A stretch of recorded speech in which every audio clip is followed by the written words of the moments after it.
This is the biggest World Cup in history, not because of the stadiums, not because of the players, because of a number, 48. That is how many teams are at this tournament. It used to be 32. That one change affects everything you are about to watch. Here's exactly why. For 32 years, the World Cup had 32 teams, 8 groups of 4. The math was clean, the format was simple. Then FIFA changed it. Starting with 2026, the tournament expands to 48 teams, 16 more countries, hundreds of millions of new fans with a team to support. That sounds like a good thing. It mostly is, but it changes the tournament in ways most people have not thought about. First, the group stage. Instead of 8 groups of 4, you now have 12 groups of 4. That means 12 group winners, 12 runners-up, and 8 best third-place teams advancing.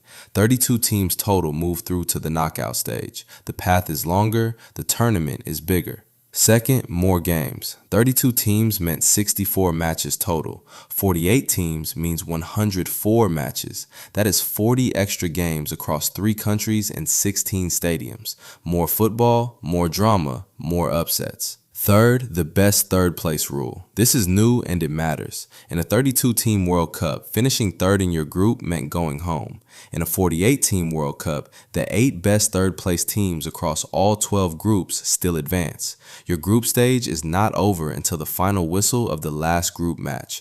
No team is mathematically eliminated until the very end. That changes how teams play. A team that loses its first 2 matches is not dead. They can still make it through. That creates more desperation football in the final group games, more risk, more chaos. Fourth, more countries means more underdogs. In 32-team tournaments, the smaller footballing nations rarely qualified. Africa had 5 spots, Asia had 4.5. With 48 teams, Africa gets 9 spots, Asia gets 8. Oceania gets a direct spot for the first time.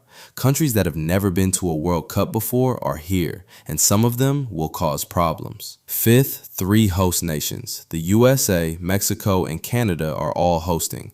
Matches spread across 16 stadiums in 11 cities across a continent. Teams will travel more between games than at any previous World Cup. Tired legs, long flights, schedule advantages and disadvantages that have nothing to do with ability. The expansion was always about money and reach. More teams means more countries invested.